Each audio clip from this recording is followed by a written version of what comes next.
getting hacked when you lose your phone. So when you go to WhatsApp, go to settings. You see the three dots on top.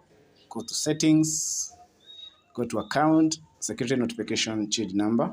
But here we are going to the security option. So here you go to two-step verification. Okay. So you go to the step 2. Then you turn on two-step verification. So you go turn on.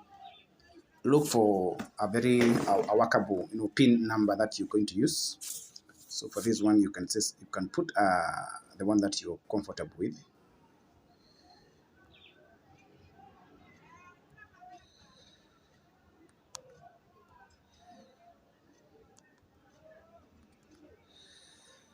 Then put your email address that you would like to get notified when somebody tried to hack your WhatsApp, or the one who steals your phone, or when you misplace your phone and somebody want to access your WhatsApp, you're going to get notified immediately when somebody try to reach or to access your WhatsApp. So here you put your email address, and that's it, and you're able now to secure your WhatsApp details, communications, and everything that is there from getting hacked by hackers or whoever is trying to steal information from your phone.